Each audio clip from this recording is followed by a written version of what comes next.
되신 우리 아버지, 아버지의 이름이 거룩히 빛나시며 아버지의 나라가 오시며 아버지의 뜻이 하늘에서와 같이 땅에서도 이루어지소서. 오늘 저희에게 일용할 양식을 주시고 저희에게 잘못한 일을 저희가 용서하오니 저희 죄를 용서하시고 유혹에 빠지지 않게 하시고 악에서 구하소서. 성부와 성자와 성령의 이름으로 아멘. 참 예수님, 네, 우리 오늘 다니엘 지난번에 5장은 마쳤는데 교부들의 그러한 성경 내용하고 그 다음에 교만에 대해서 마저 마칠까 그럽니다. 지난번에 우리 다니엘 5장은 벨사살 왕이 그리 포위되어 있는 상태에서, 그쵸? 메데와 페르시아에 포위되어 있는 상태에서 한 일이 뭐였냐면, 니까지 놈들이 한번 그러면 뚫고 들어오려면 들어와 봐, 그쵸?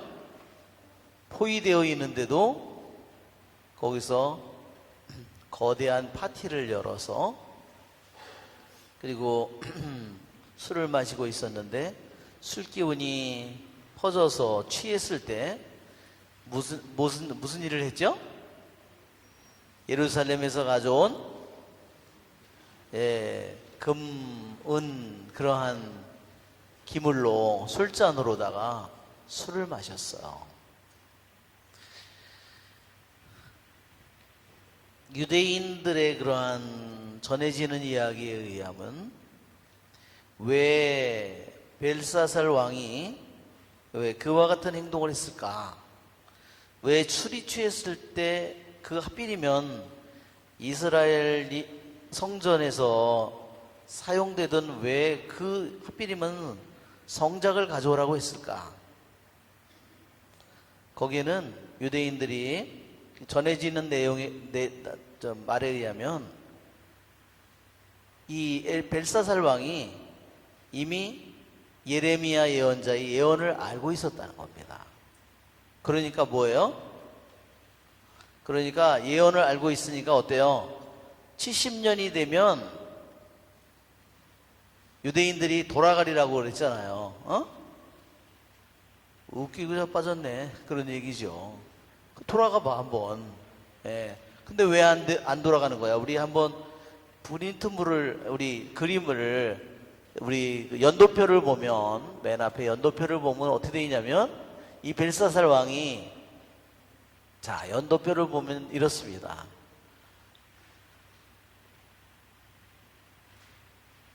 맨 앞으로 가서 여기에 이 연도표를,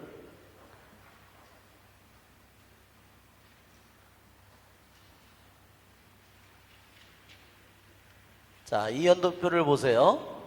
자, 아시리아를 물리친 게 네부카드네자르 왕이라 했죠.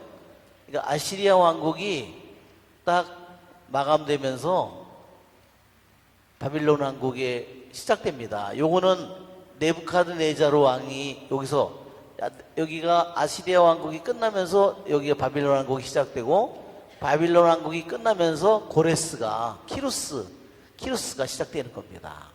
그러니까 세 제국이 아시리아 제국, 바빌론 제국, 그 다음에 페르시아 제국이 연속해서 이어지는 겁니다.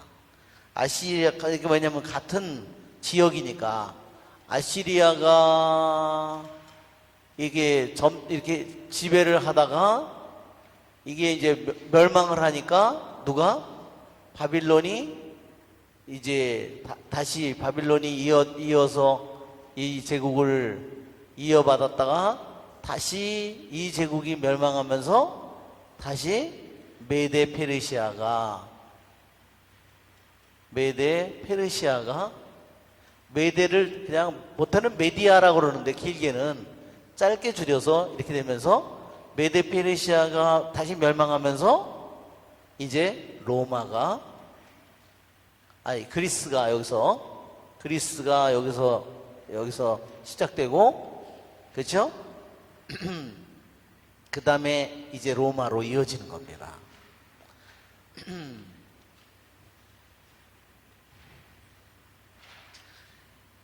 그래서 우리는 이 지역에 이제 그 벨사살 왕이 이렇게 이제 자신이 마지막에 바빌론의 왕이라고 그랬어요. 자, 그런데 이 왕이 우리가 이게 지금 여기에 페르시아, 지금 뭐 이란, 이라크, 이게 사우디아라비아, 뭐 요르단, 뭐 이쪽 지역이잖아요, 다. 여기 이스라엘. 그러니까 이 지역에 이러한 것을 에집트까지 포함해서죠. 이것을 둘러싼 말하자면 이 지역의 주도권 싸움이에요. 자, 이 도표를 보면 예레미야 예언자가 29장서부터 예레미야 끝에 역대기 학원의 끝에 무근한식년 70년을 채워야지 돌아오리라고 그랬잖아요. 그렇죠? 예레미야 예언이 분명히 있어요. 자, 70년을 우리들이 보면요. 자, 지금 여기에 70년이 언제서부터 시작돼요? 네부카드네자르 왕이 예루살렘을 점령하면서부터 시작되죠? 그런데 한 가지는 605년에 설이 있는 거예요. 그러니까 70년의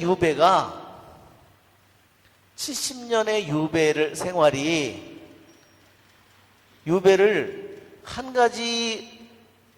가지는요, BC 605년에 시작된 겁니다. 시작되었다고 볼 수 있는 겁니다. 또 한 가지는 언제냐면, 이것이 바빌론의 네부카드네자르 왕이 처음으로 예루살렘을 침입해서 점령한 첫 번째 저기지만, 완전히 유대인들이 멸망한 것은 BC 586년이에요. 586년 내지 7년 내지 6년. 그렇지만 BC 597년에도 또 쳐들어왔어요. 또 점령당했어요. 그러니까 이걸로 보면 70년의 유배를요, 605년부터 계산하면 여기서부터 70년, 여기서부터 계산해서 70년, 여기서부터 계산해서 70년, 이렇게 세 가지가 나올 수 있다는 거예요. 이해가 되시죠? 네. 이게 605년은 누가 끌려갔냐면요, 다니엘이 끌려갔고요. 597년에 누가 끌려갔냐면 에제키엘이 끌려갔어요. 그러니까 에제키엘 바빌론으로 끌려가가지고, 바빌론에 끌려가서 누가 같이 살고 있는 거냐면 다니엘, 그 다음에 에제키엘, 원래는 여기에 예레미야도 들어와야 되는 거예요. 같은 시대 사람이에요. 근데 예레미야는 끌려가다가 어떻게 됐어요? 그 장군이 내가 바빌론에 점령될 거라고 예언했다며 에집트에게 절대로 에집트를 믿지 말고 바빌론과 화해해라. 이 모든 거를 얘기한 예언자가 누구예요? 예레미야 예언자예요. 그래서 예레미야 예언자는 풀어줘서 돌려보내가지고요, 이스라엘 땅에 와 있다가 결국은 사람들에게 끌려서 에집트까지 끌려가는 거예요. 그러니까 다 여기에 같은 시대의 예언자입니다. 그러니까 거기서 바빌론에서 같이 있던 예언자는 다니엘 예언자와 에제키엘 예언자가 있어요. 그런데 이미 제일 먼저 시대적으로 앞선 예언자는 누구냐면, 여기서 보면 이 도표에도 나와 있듯이 시대적으로 제일 앞선 사람은 예레미야 예언자이고 그 다음에 에제키엘 예언자예요. 그러니까 다니엘이 네부카드네자르 왕 때 한 15살 정도로 볼모로 인질로 끌려갔다면, 15살이라면 예레미야는 이때 이미 예언을 하고 있었던 거예요. 성장해서. 무슨 소리인지 아시겠죠?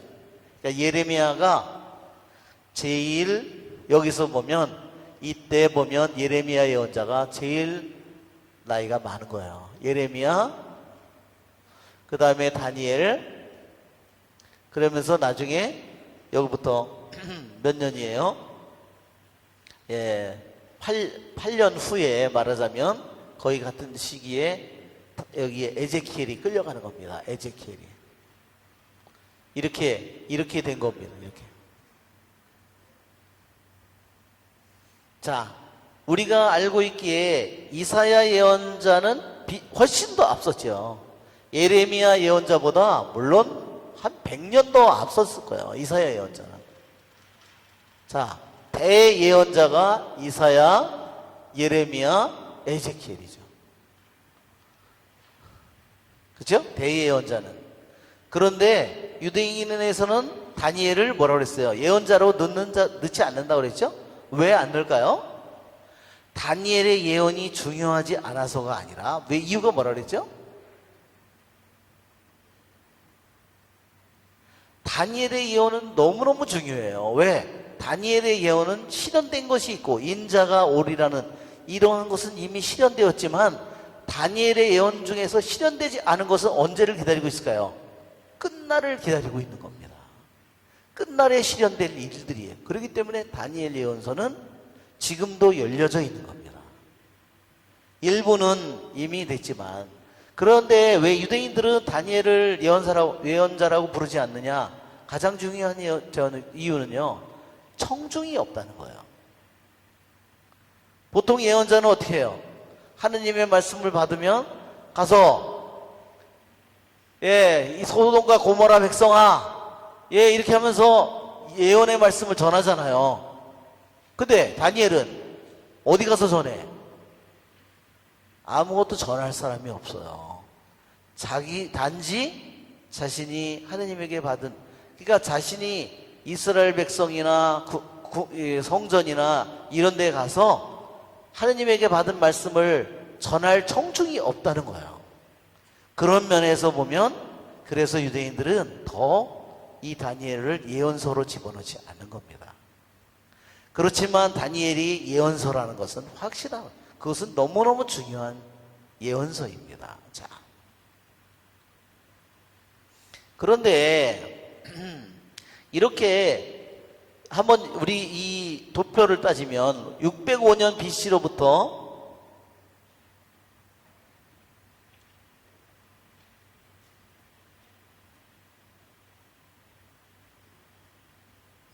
이게 이번에는 안 나와 있네. 지난번 거에 나와 있을 것 같은데. 이거 말고 4장에, 그러면 5장에, 4장의 거를 한번 보면,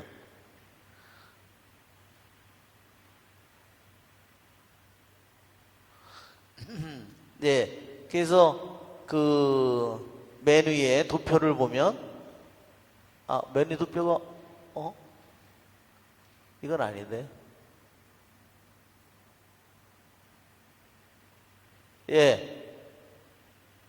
이게 계속 찾는 게 안 나오네, 하여튼.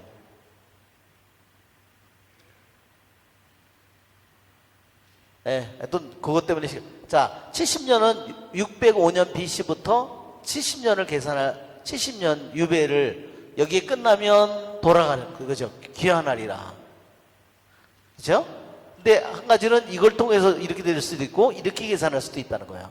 자. 그러면 605년서부터 계산하면 몇 년이에요? 70년을 계산하면 몇 년이죠? 535년입니다. 그런데 이제 벨사살이 왕위에 올랐어요. 그렇죠?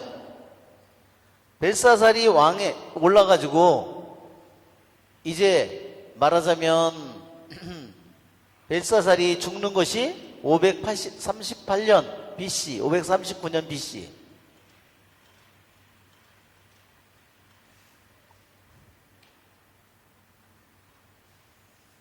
이미 어떻게 됐어요? 지나갔죠? 말하자면 자기가 왜냐하면 자기가 이미 예언된 시간들이 다 됐는데도 이스라엘 백성이 돌아가리라는 희망이 있어요, 없어요? 없죠? 그러니까 여기에 유대 백성이 유배에서 풀려나리라고 예레미야가 예언한 벨사살 임금의 치세제 7년이 될 때까지 벨사살 임금은 하느님의 약속이 아무런 실효가 없는 것이라고. 이미 다니엘을 통해서 이미 너무나 이 다니엘이 바빌론의 유명한 뭐예요? 네부카드네자르 밑에 총애를 받는 정말 재상이 됐잖아요, 나중에. 그죠? 그런데도 그 예언이 이미 알고 있지만 예언이 이루어지지 않고 있으니까 하느님의 예언이 말하자면 가짜라는 거죠. 그러니까 그것을 조롱하는 의미로 술을 마시고서 취하니까 예루살렘에서 가져온 하느님께 바쳐진 그 기물을 꺼내오라 그래서 그 잔으로 술을 마셨다는 겁니다.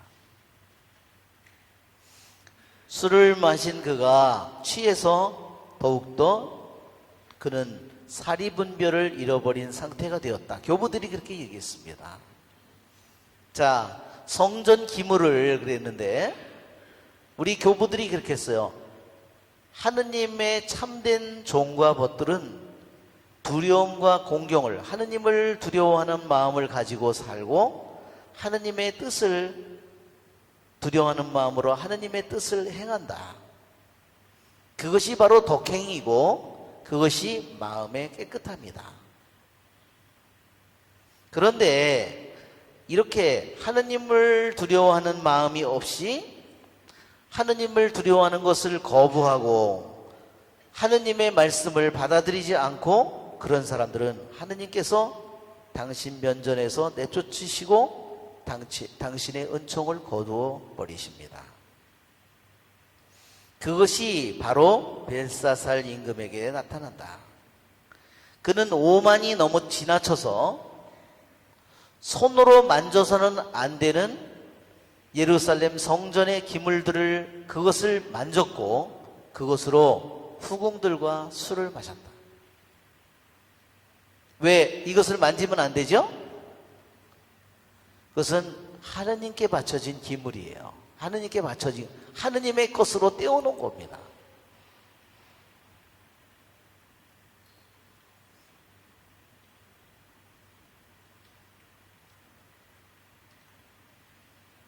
여러분, 우리가 레위기 10장에도 보면 아론의 아들 중에 큰 아들이 4명이 있었는데 큰 아들, 둘째 아들이 나답과 아비후예요. 그랬는데 어떻게 했어요?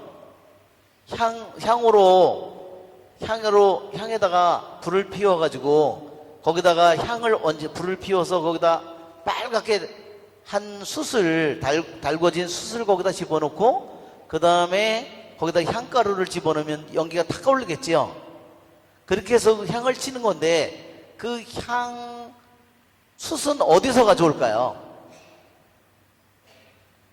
어디서 가져와야 되냐면요. 자, 이것이 만남의 장막이라고 그러면요. 여기가 동문이라고 그러면 동문으로 들어가면 제일 먼저 뭐가 있어요? 번제제단이 있어요. 그 다음에 여기 뭐가 있어요? 물두멍이 있어요. 사제들이 이 성전을 들어가기 전에 손을 씻는 그러한 것입니다. 이게 번제제단이에요. 그리고 이게 성소고 이게 지성소라면 지성소는 1년에 몇 번 들어가요? 단 한 번. 누가? 대사제가 단 한 번. 그러니까 여기서부터 들어가는데 이것을 다 거쳐서 가는 거예요. 이것을 거쳐서. 만약에 일반 사람이 사제가 아닌 사람이 이 안에 들어오면 어떻게 돼요? 그것은 사형이에요. 이 안에 자체 들어오는 것 자체가 사형이에요. 그러면 만약에 성소를 들어갔다면 이건 뭐 물론 말할 것도 없죠. 그러니까 여기를 누가 다 지키고 있어요? 레위들이 다 텐트를 치고 사방을 둘러치고서 여기를 지키고 있는 거예요. 자, 그런데 이 불은요, 번제제단에 있는 이 빨갛게 된 여기에서 여기에 향로가 여기 있었어요.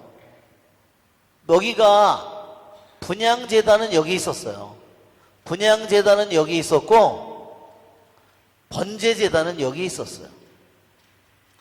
그러면 번제제단에서 피운 이 불로를 가져다가 향로에다 넣고 가져가서 이걸로 여기다가 놓고서 말하자면 거기서 분향을 해야 돼요. 이 숯을 말하자면 빨갛게 달군 물을 여기서, 이것은 이미 무슨 불이에요? 이것은 축성된 불이라는 겁니다.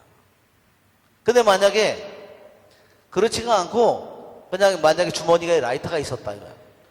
라이터를 꺼내가지고 이렇게 해가지고 그렇게 하면 그 나답과 아비후가 그래서 죽은 거예요. 불 뭐 아무거나 갖다 하면 되지 뭐 불이다 똑같은 거지 뭐. 그렇게 생각했다가 그냥 즉사를 했다는 거죠. 나답과 아비후가. 우찌야 왕이 우리가 역대기 학원을 한번 우리가 읽어보면 역대기 학원 26장인가 어떤 우찌야 왕, 우찌야가 벌을 받다 그랬어요. 우찌야 왕이. 우찌야는요 나라를 물려받으면서 한 16살에 나라를 물려받았는데 그 다음에 아주 나라를 잘 다스려가지고 아주 너무너무 사람들의 너무너무나 칭찬을 많이 받는 사람이 됐어요. 26장 역대기 학원 26장 1절 유다 모든 백성이 나이 16살인 우찌야를 데려다가 아버지 아마치야 뒤를 이어 임금으로 세웠다. 자, 3절에 보면 16살의 임금이 되어 예루살렘에서 52해 동안이나 다스렸다고 그랬어요. 5절에 어찌하나 하느님을 경외하도록 가르쳐준 스가리야가 살아있는 동안에 하느님을 찾았다. 그래서 6절에 보면 필리스티안들과 싸워서 그들을 이기고 다 그래서 어떻게 됐어요? 8절에 그러자 암몬인들이 우찌야에게 암몬인들도 무찔렀어요. 그래서 명성이 이집트 국경까지 퍼져나갔다. 그만큼 그의 세력이 커진 것이다.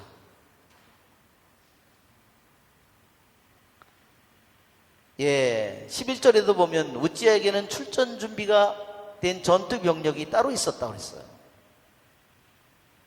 15절을 보면 또 솜씨 좋은 장인들이 고안해낸 것으로 화살과 큰 돌을 쏘는 무기를 만들어 탑과 성모퉁이마다 배치하였다.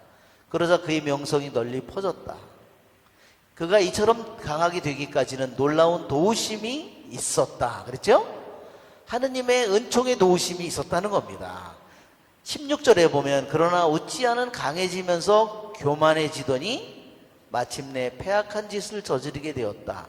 그는 주 자기 하느님을 배신하여 분향 제단 위에서 향을 피우려고 주님의 성전에 들어간 것이다. 어디 들어갔어요?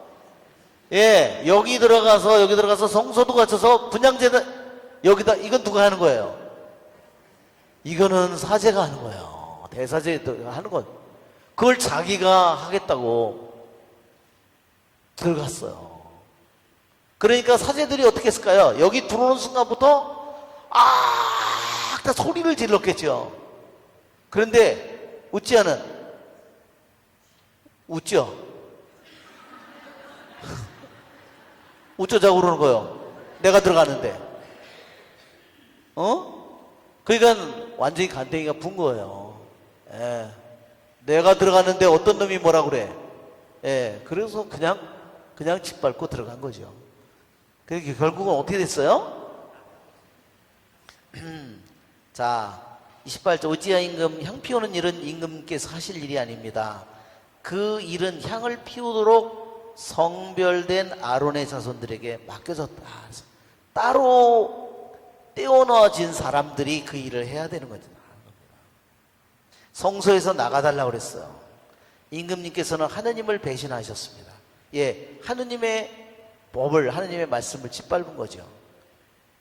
그래서 임금님께서는 하느님을 배신하였기 때문에 주 하느님께 영광을 받지도 못할 겁니다. 그러자 손에 향로를 들고 향을 피우려던 우찌야가 화를 냈다. 그래도 그 말을 안 들었어요. 사제들에게 화를 내는 순간 주님의 집 분향제단 곁에 있는 사제들 앞에서 그의 이마에 나병이 생겼다. 예.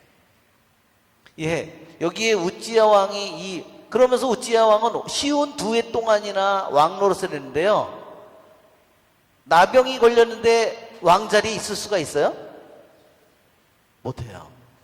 그래서 왜 이스라엘의 진영 밖으로 쫓겨나야 되는 거예요. 그러니까 누가 왕을 노릇을 했을까요? 아들이, 이 왕이 죽기까지 몇십 년 동안을 아들이 섭정왕으로 일을 한 겁니다. 네. 여기에 보면 이 우찌야 왕의 이 모습이 벨사살 왕의 모습과 너무나 닮았어요. 그렇죠? 네. 그까짓 거 성전 성소 아무것도 아니라고 생각을 했어요. 그게 무엇 때문에? 교만의 파멸에 앞서 교만이 온다고 그랬습니다.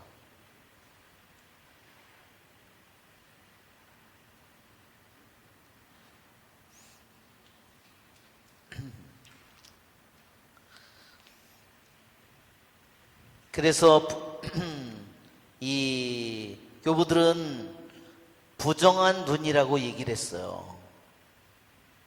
부정한 눈은 아무것도 정확하게 보지 못합니다.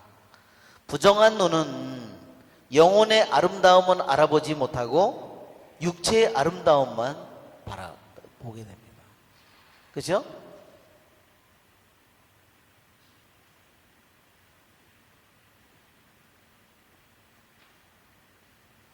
그래서 교부들은 또 이렇게 얘기했어요.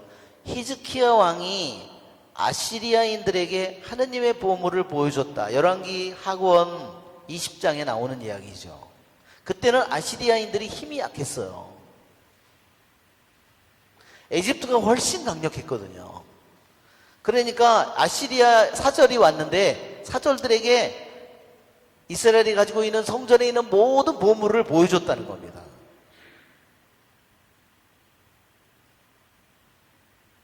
그런데 그것은 절대로 보여줘서는 안 되는 일이었다는 거예요. 왜? 사람들이 보면 탐욕을 부릴 것이 너무나 뻔한 일이기 때문에.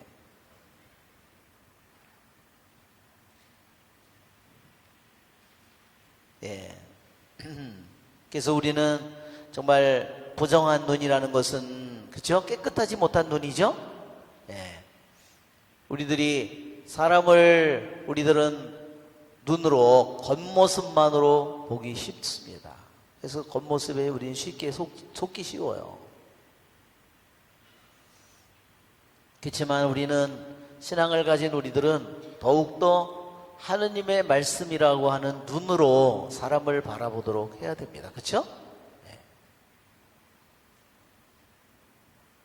저도 어제 성사를, 요새 판공성사잖아요. 네. 판공성사, 그래서 성사를 저도 주로 가지만, 그래서 성사를 하는 데 있어서 반드시 은총이 필요합니다. 그렇죠? 그를 고해성사를 보는 사람도 은총이 필요하고 주는 사제들에게도 은총이 필요합니다. 그렇죠? 그래서 어제도 어떤 성사를 들으면 참 마음이 어떤 때는 너무나 고백을 진실하게 하는 분들이 있어요. 정말 고백을 하면서 막 눈물을 흘리는 사람들이 있고, 그러면 정말 너무나 저도 감동을 받고 힘을 얻고, 그렇게 정말 저렇게 진실하고 겸손한 사람들이 있구나, 이렇게 저도 그것을 통해서 배우게 되는데, 어떤 사람의 고백 이렇게 듣고 있으면 마음이 너무너무 마음이 무거워져요. 이걸 어떻게 하지? 저런 사람은 저걸 어떻게 하지? 정말. 그래서 그렇다고 좁힐 수 있는 것도 아니고, 뭘 할 수 있는 것도 아니고, 정말 마음이 너무너무 아픕니다.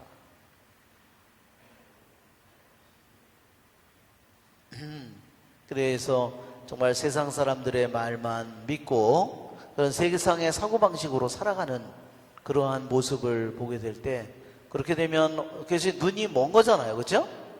보게 될, 정말 너무 마음이 아팠어요. 그래서 정말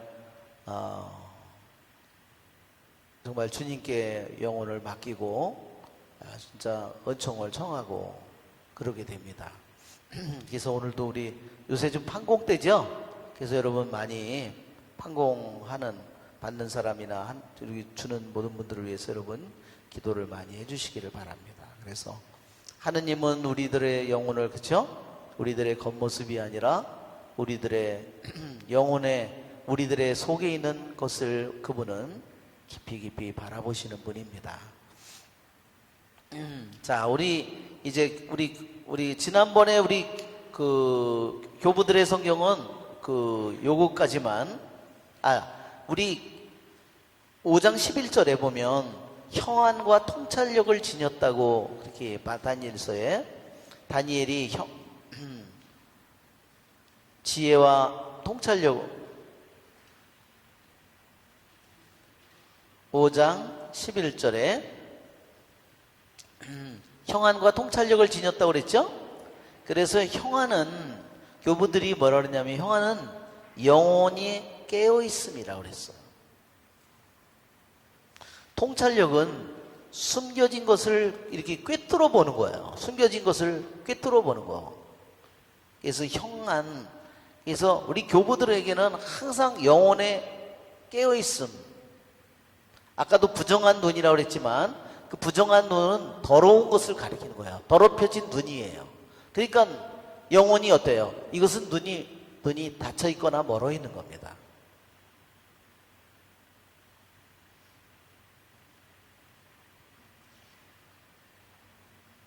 자, 우리 교만, 우리 프린트물 우리 지난번에 준 거예요. 교만의 프린트물 23번째 계단이 있죠? 23번째 계단, 파멸에 앞서 교만이 있다고 그랬어요. 그래서 우리 교만은 하느님을 부인하는 것, 이게 항상 이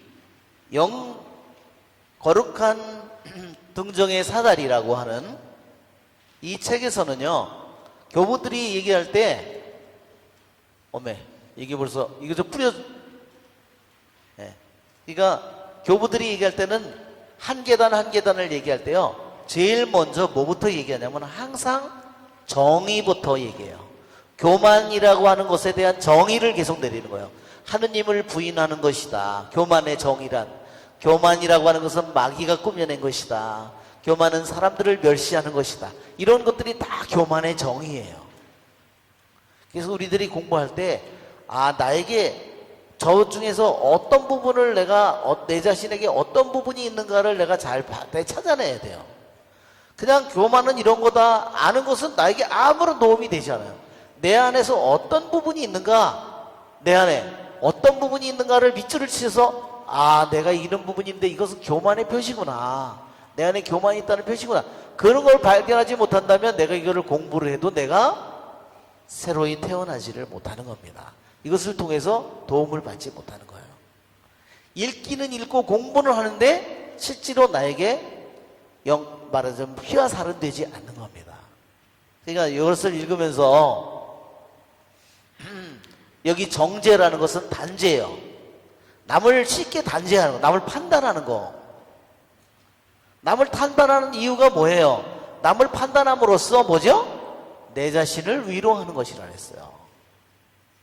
내가 남을 판단하게 될 때, 내가 남을 판단할 때 주님께서 나를 판단의 감옥 속에, 내가 남을 용서하면 주님도 나를 용서하겠지만 내가 남을 판단하고 단죄하면 주님께서 나를 단죄할 거라는 겁니다.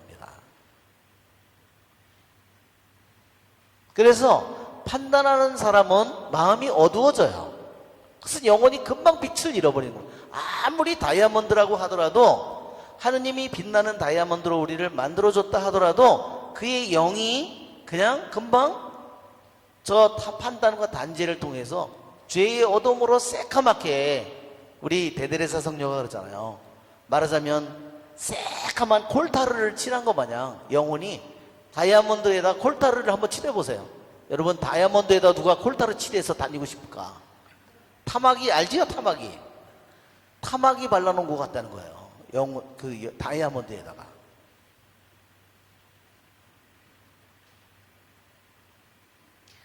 그 다음에 여기 보면 귀신 들림의 원인이요. 그러니까 이것이 결국은 마귀가 들리는 시초가 되는 거고, 노염의 근원이요. 왜 분노를 자주 하는? 분노를 자주 하는 사람의 이유는 뭐냐면 겸손함이 없는 거예요. 분노가 내 안에서 자주 분노가 많다. 내가 불평이 많다. 그것은 분명히 교만한 겁니다. 그것들은 뭐예요? 교만은 마귀들의 요새요? 죄의 관리입니다. 죄를 잘 돌보는 거예요. 그래서 죄가 내 안에서 점점 더 자라고 성장하게 만드는 겁니다. 완악한 마음의 근원이다. 그것은 하느님의 자비를 부인하는 것이다. 모진 바리사이다. 그러니까 우리는 성경에 바리사이가 있지만 그 바리사이는 우리들 안에 있는 내 안에도 바리사이의 모습이 있는 거예요. 그래서 남을 자꾸만 단죄하기 때문에 잔인한 재판관이라고 그랬습니다. 그것은 하느님의 원수요 불경의 뿌리입니다. 그러니까 내가 여기 교만의 정의가 이렇게 있는데, 내가 이것을 읽고 내 안에 이런 부분이 있구나, 내 안에 이 교만의 이런 부분이 이 안에 있는 게, 내가 그것을 첫째로는 인정해야 돼요. 인정하지 않으면, 부인을 하는 사람은 그 사람은 나을 수가 없어요.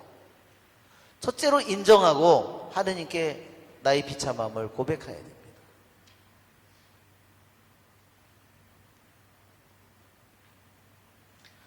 허영이 떠나는 곳이 교만의 출발점입니다. 네.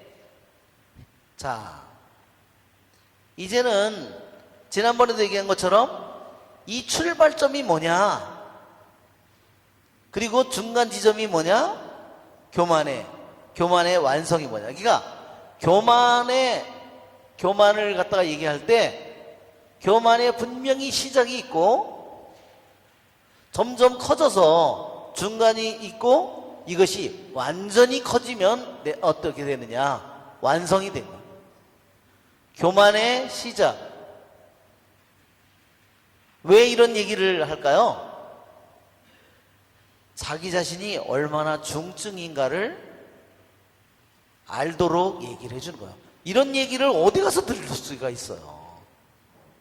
이것은 평생도록 그 세상을 떠나서, 모든 것을 떠나서 그 속에서 사는 사람들이기 때문에 이러한 교만이라는 원수가 어떻게 자기들에게 끊임없이, 자기들의 공동체 속에 끊임없이 들어왔는가를 보면서 겪고 그것을 이겨냈기 때문에 이 사람들이 얘기를 하는 거죠. 교만의 초기 단계다. 이거는 교만의 초기 단계고, 이거는 중간 단계고, 이거는 아주 끝난 단계다. 이것은 뭐예요? 이제 완전히 지옥으로 떨어질 일밖에 없다. 그래서 자기의 영혼을 잘 진단하도록 하는 거예요. 자, 출발점이 뭐냐? 허영이라고 그랬어요. 허영. 헛된 영광이다.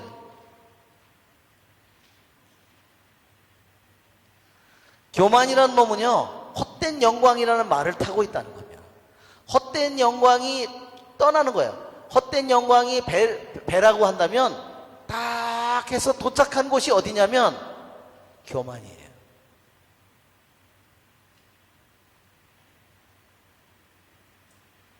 헛된 영광은 뭐예요? 하느님의 말씀이 아니라, 세상적인 거죠. 인간적인 거죠. 내가 또 자기 자신이죠. 자기 자신이 인정받고, 자기 자신이 좋은 평판을 받고, 남들이 알아주고, 세상에서 잘 나가고, 이러한 모든 것들이 헛된 영광이에요. 그렇죠? 이 헛된 영광이라는 것을 내가 딱 깔고 앉으면 내가 뭐가 돼요? 이제 교만이 내 안에서 시작되는 거다. 그러니까 아, 내가 이거를 뿌리 뽑으려면 내가 어떤 헛된 영광에 내가 마음을 두고 있는지. 그 다음에 중간 지점은 뭐예요? 이 교만이 점점 진행된 사람들은 어때요? 쉽게 남을 모욕한다는 거예요. 남을 한두 마디 말로 쉽게. 그죠? 한두 마디. 중간 지점은 이웃에게 모욕을 주는 거, 부끄러움을 모르고 자신의 업적을 과시하는. 내가 아니면 안 돼. 내가 이렇게 했잖아. 이렇게, 자만, 정체가 드러나는 것을 싫어. 자기의 좋은 점은 얘기하지만 자기의 나쁜 점은 다 감춰놓고 절대로 그것을 드러나기를 원하지 않아. 만약에 우리들이 어떤 피정이나 세미나나 이런 걸 하는데 내 좋은 점만 얘기하고 나쁜 점이 드러나기를 원하지 않는다면 그 사람은 어떻게 될까요? 냉장고 안에다가 좋은 것만 넣어놔야 되는데 썩은 거를 맨날 넣어놓으면 어떻게 될까? 그렇죠? 자, 그러면 교만의 종착점은 뭐냐? 하느님의 도움을 거부하는 거, 자기 노력을 과시하는 거, 그리고 악한 성. 그 다음에 뭐냐? 그것은 마지막 단계는 뭐냐면 거부하는 거냐? 하느님을 거부하는 겁니다.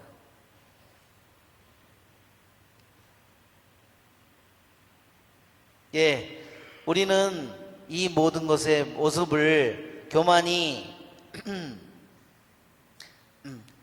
어떻게 하는가, 작용하는가를 우리 우찌야 왕의 모습에서 또 벨사살 왕의 모습에서 보게 됩니다. 그렇죠? 예, 이 바빌론 성이 얼마나 두꺼운지 아느냐? 벽이 25피트에다가 두께만, 그렇죠? 벽 두께가요 10m가 넘는 겁니다. 이 성벽을 쌓은 이 성벽 두께 자체가 10m가 넘는 거예요. 총 이중으로 되어 있고 가운데는 해자가 되어 있다 그랬죠? 그리고 이 기마 전차가 말하자면 병거가 4대가 동시에 달릴 수 있는 위에 성벽에 그런 길이 있었 정도였으니까. 그러니 뭐 니네들이 뚫고 들어오려면 들어와. 먹고 살 식량이 몇 년 동안? 비상식량이 20년이고요. 그 안에서도 계속 재배를 할 수 있었다는 거죠.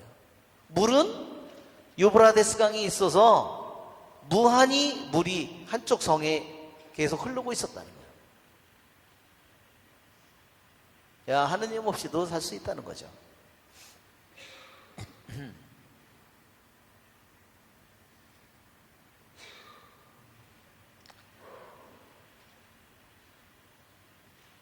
자, 그 다음에 우리가 중간은 우리들이 좀 했어요.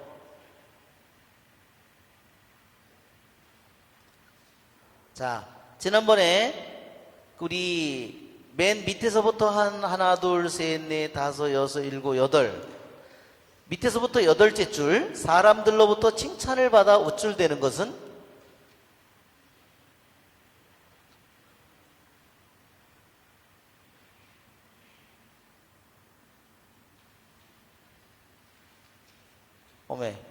첫 번째 페이지야. 첫 번째 페이지.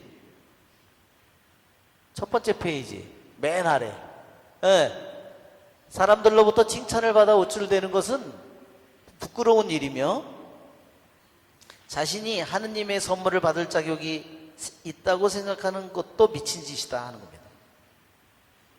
왜냐? 태어나기 전에 소유하고 있었던 것이 있었다면 자랑할 수 있었다. 그죠? 자기가 태어나기 전에 전부터 가지고 있었어. 그러면 자랑할 만도 한데 태어난 후에 다 가지고 있는 거라면 자기가 칭찬을 받을 일도 다 왜? 하느님께로부터 받은 거니까. 당신은 정신과 관계가 없다면 당신의 내면에 있는 덕에 대한 권리를 주장할 수 없어. 내가 남들보다 어떤 훌륭한 덕이 있다고 하더라도 내 안에 하느님이 나에게 정신을 주지 않았다면, 정신 능력이라는 걸 주지 않았다면 내가 어떻게 정신 능력이 없는데 덕을 닦겠어요? 내가 남들보다 훌륭한 점이 아무리 있다고 하더라도 하느님이 정신이라는 걸 아예 정신 능력이라는 걸 주지 않았다면 불가능하다는 거예요. 그렇죠? 그러니까 자랑할 게 있다는 거 없다는 거예요. 없다는 얘기예요. 또 하느님이 몸과 관계없이 성취한 승리는 당신 것이라고 주장할 수 있을 겁니다. 그러나 당신 몸 역시 당신 것이 아니라 하느님의 솜씨입니다. 예, 우리들이 몸으로 어떤 거를 성취했어. 내가 몸이 너무나 몸매가 이쁘고, 내가 얼굴도 이쁘고, 내가 다른 사람보다 훨씬 젊고, 노래도 잘하고, 쭈쭈빵빵이야. 아주, 그렇다 하더라도 자랑할 게 하나도 없다는 거예요. 왜 그렇죠? 하느님이 몸을 주었으니까.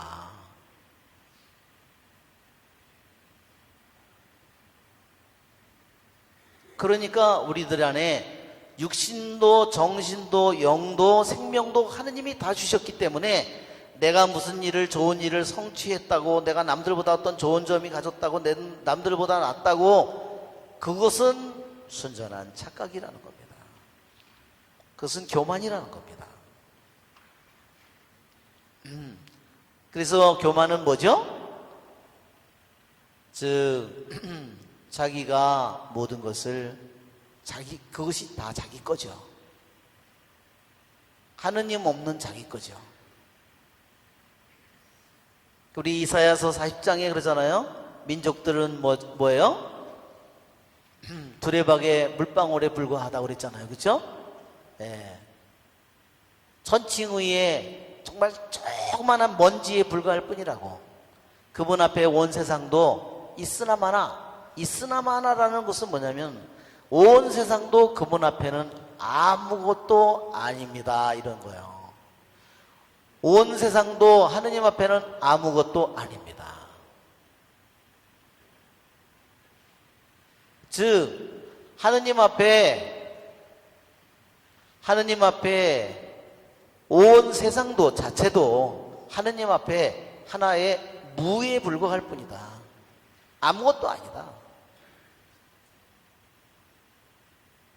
하느님에 비하면 아무것도 아니다.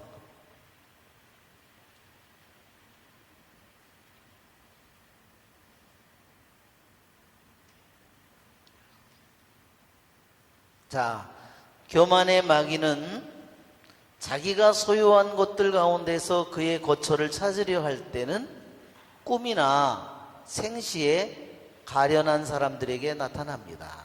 자, 교만의 마귀가 하는 짓 중에 하나예요. 그냥 멀쩡한 생시나 꿈에 어떻게 해요? 교만의 마귀가 나타난다는 겁니다.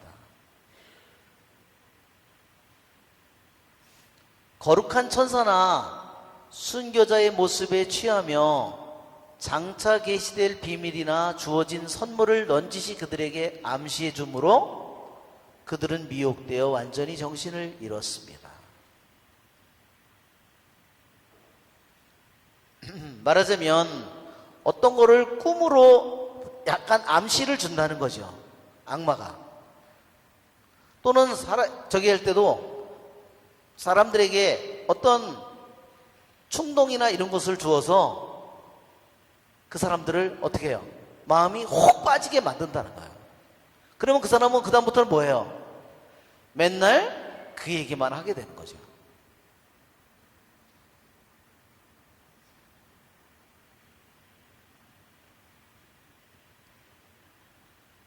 그 전에 우리 유혹의 6단계에서도 나왔잖아요.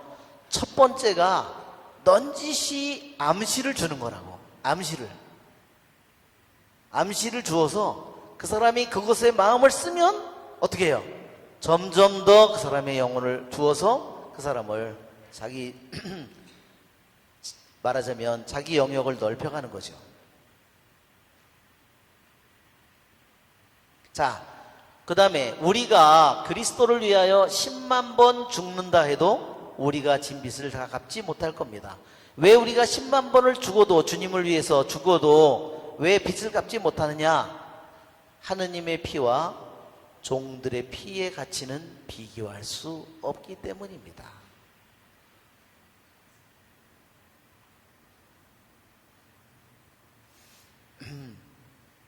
자, 우리들이 이제 교만을 벗어나려면 어떻게 해야 되느냐?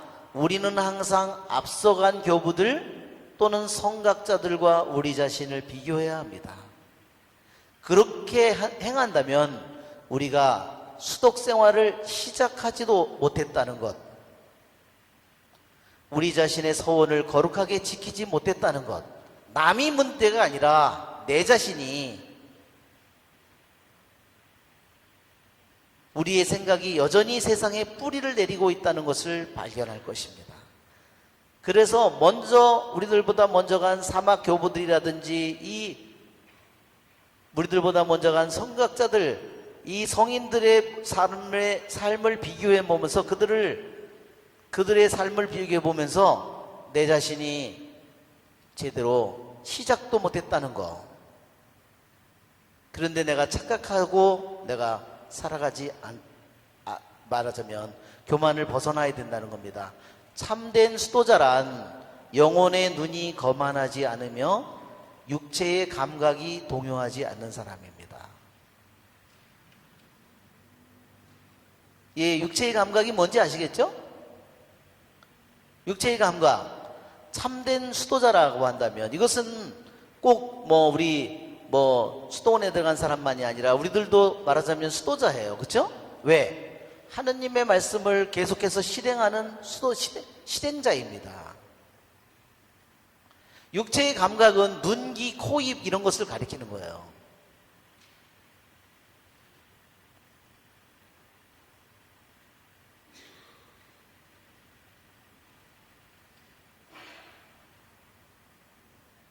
수도자는 사나운 짐승처럼 원수들과 싸우고 그들을 괴롭힙니다.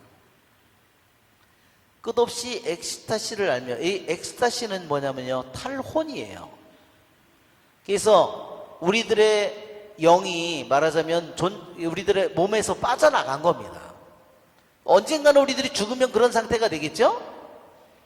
그러니까 우리는 육체와 영이 결합되어 있잖아요. 근데 우리 육체가 영원하지 않잖아요. 언젠가는 우리들의 영이 육체에서 빠져나가겠죠. 그러니까 이게 육체는 뭐예요? 빈집처럼 되어버리는 겁니다. 그것을 엑스타시라고 그러는 거예요. 한번 생각해 보세요. 죽음도 엑스타시예요. 그러니까 엑스터시.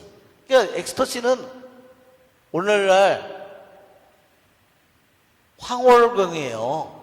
어떤 오늘날 엑스타시 그러면 무슨 성적인 황홀이다 이렇게 생각하게. 이제 요즘에는 하도 이렇게 많이 쓰여있으니까. 그런데 이 말은 무슨 말이냐면요, X 플러스 스타시스예요. X 플러스 스타시스는 뭐냐면요, 스타시스는 서 있는 거예요. 서 있는 것, 즉 존재를 가리켜요. X는 뭐뭇으로부터 나온 거예요. 아웃 오브 뭐뭐로부터 탈출하는 거예요. 그러니까 자기의 현재의 존재의 상태에서부터, 자기가 지금 현재 인간인 상태에서부터 육체에 묶여 있는데, 혼과 육이 육체에 묶여 있는데 그곳에서 싹 빠져나오는 거예요. 그렇게 되면 어떻게 될까요? 시간과 공간을 느낄까요? 고통을 느낄까요? 고통을 못 느끼는 거죠. 육체로부터. 그러니까 그것을 완전히 자유로운 거죠. 말하자면. 그러니까 교만한 사람은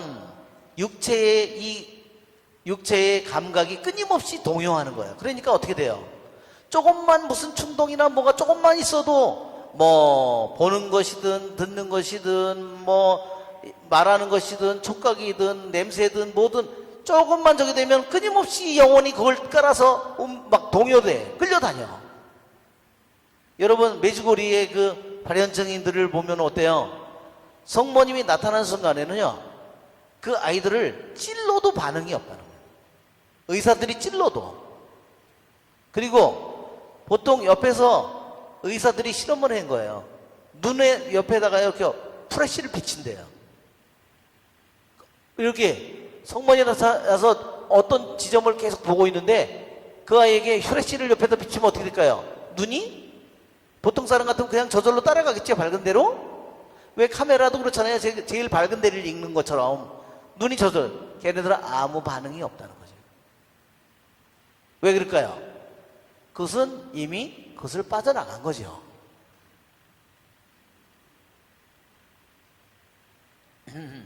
그러니까 말하자면 이렇게 우리들이 기도를, 신앙생활을 제대로 한다면 우리는 점점 육체의 감각으로부터 정신의 감각으로부터 점점 우리들이 자유로워져서 그런 것에 지배를 받지 않고 어떻게 될까요? 쉽게 날아오를 수 있게 되겠죠. 자, 수도자는 덕에 의해서 형성됩니다. 덕은 뭐죠? 언제나 한결같은 것입니다. 수도자의 마음에는 꺼지지 않는 불이 있습니다. 그렇죠? 우리 동원의 등불처럼 불이 자꾸 쉽게 영성체를 내고 났는데 불이 붙었는데 쉽게 꺼져버리면 어떻게 되죠? 하루에도 수도 없이 불이 꺼져버리면, 그렇죠? 수도자는 겸손의 시면으로서 모든 악한 영들은 그 안에 빠져 질식할 겁니다. 수도자라고 하는 사람은 겸손의 시면을 지니고 있어야 된다는 거예요. 그래서 누가 비난을 하든 욕을 하든 덕없는 뭐를 얘기하든 어떤 얘기를 하든 악한 영들이 뭐 헐뜯고 비난하고 판단하고 뭐하고 수많은 거를 해도 그냥 시면처럼 요지부동이에요. 흔들리지 않는 것입니다. 자신의 죄를 기억하면 겸손해지고 교만은 정반대로 우리의 죄를 기억하지 못하게 한다. 겸손해지려면 때로 내 죄를 기억해야 된다는 거예요. 내가 착각하지 않는다. 내가 이런 사람이었는데 원래.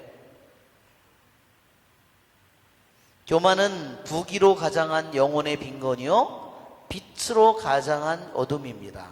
교만은요 실제로는 너무너무 가난한데 자기를 부자라고 생각하는 거예요. 이게 어디서 나타나죠? 요한묵시록에 라오디케아 교회에 펴낸 편지에 너는 네가 부자라고 생각하고, 그렇죠? 그렇게 생각하고 있지만 실은 내가 가난하고 눈 멀고 내가 헐벗고, 그렇게 주님께서 요한묵시록 3장 14절에 자기는 분명히 부자고, 한번 요한묵시록 3장 14절을 한번 펴보세요. 어떻게 정반대로 교만이 되면 정반대로 생각을 하게 되는지. 요한묵시록 3장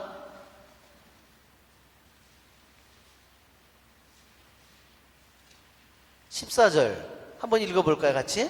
라오디케아 교회의 천사에게 써보내라. 아멘 그 자체이고 성실하고 참된 증인이며 하느님 창조의 근원인 내가 말한다. 나는 내가 한 일을 안다. 너는 차지도 않고 뜨겁지도 않다. 내가 차든지 뜨겁지 하면 좋으련만 내가 이렇게 미지근하여 뜨겁지도 않고 차지도 않으니 나는 너를 입에서 뱉어버리겠다. 나는 부자로서 풍족하여 모자람이 없다. 부자라고 그러잖아요. 내가 말하지만 사실은 비참하고 가련하고 가난하고 눈멀고 벌거벗은 것을 깨닫지 못했다. 실제로는 자기는 부자라지만 어때요? 너무너무 가난한. 왜? 뭐에 가난할까요? 하느님에 대해서, 말씀에 대해서. 그렇죠?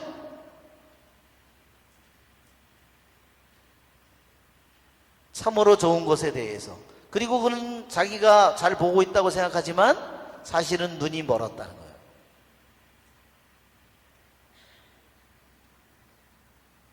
예. 우리 첫 번째 시간은 여기서 마쳐야 될 것 같습니다. 예, 맛있는 간식도 드시고 다시 시작할까요? 자, 우리 아까 그 글을 계속 읽어보면 교만한 사람은 겉은 멀쩡하지만 속은 썩은 석류와 같습니다. 교만한 사람에게는 마귀가 필요하지 않습니다. 왜 그럴까요? 그는 이미 자신을 대적하는 원수 마귀로 변했기 때문에, 자기 자신이 마귀가 되었기 때문에 그렇다는 겁니다. 너무나 소름 끼치는 얘기죠? 교만한 사람에게 다른 마귀가 필요 없다는 거예요.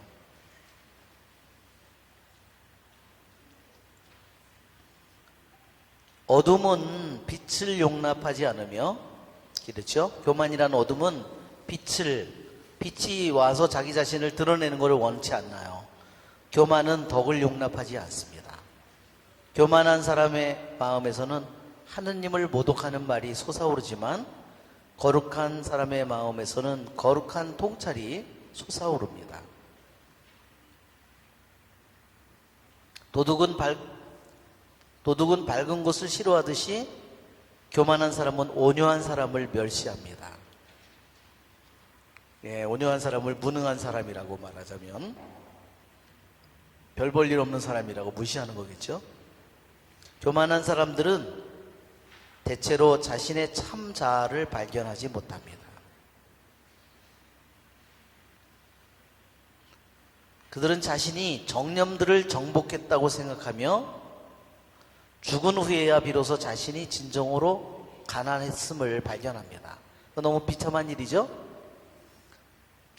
평상 생전에는 자기가 정념을 정복했다고 생각했는데 죽은 다음에 자신의 참모습이 있는 그대로 나타났을 때 자신은 부자고 그렇게 생각했는데 가난하고 비참하고 눈 멀고 그런 걸 발견한다면 너무 비참한 일입니다. 교만한 사람에게는 사람이 전혀 소용이 없으므로 하느님의 도움이 필요할 것입니다. 언젠가 나는 이 물상식한 이 무지막지한 미혹자를 붙잡은 적이 있었다는 거예요. 이 교만이라는 미혹자를 자기가 한번 사로잡은 적이 있었다는 거예요. 교만이라는 마귀를. 그것이 자기 마음속에서 올라오고 있었는데 어깨에는 어미인 허영이 앉아 있었습니다. 예. 그 허영의 뿌리는 뭐죠? 허영의 뿌리는 자기 자신이에요.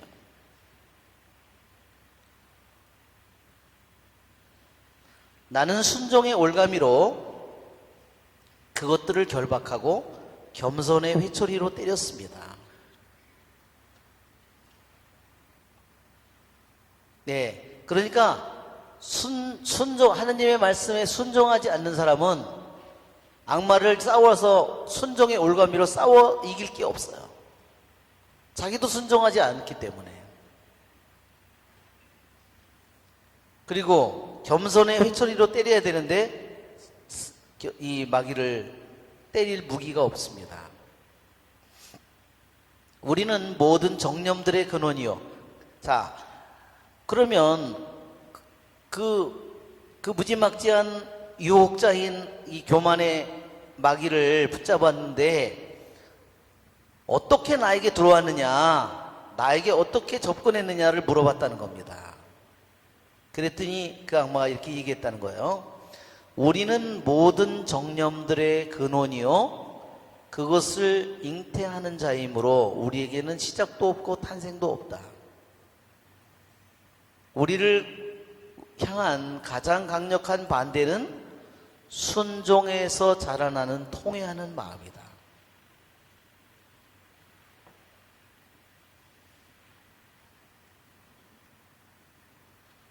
하느님의 말씀을 있는 그대로 이루려고 하는 자, 그런 사람이 순종하는 자죠. 그렇죠?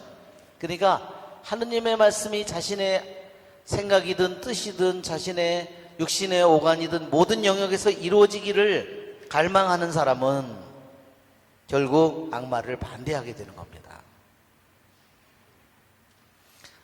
이 교만이란 이 마귀는 자신보다 높은 권위를 인정하지 못한다. 자기보다 더 높은 걸 못 본다는 거죠. 자기보다 누가 잘하는 걸 듣고 있어서 못 보는 거예요. 그죠?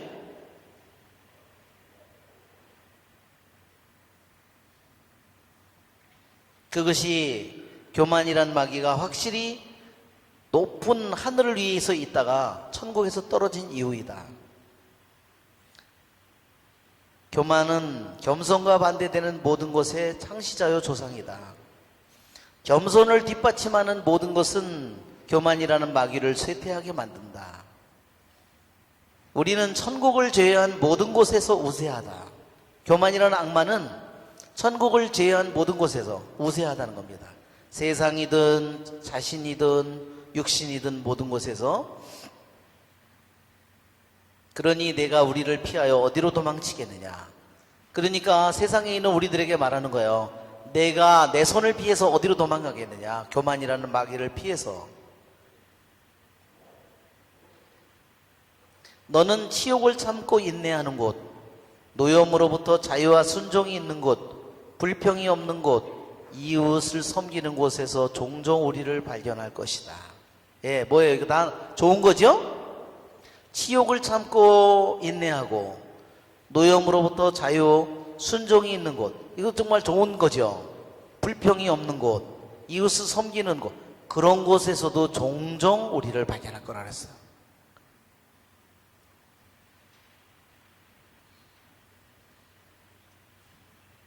왜 그럴까요?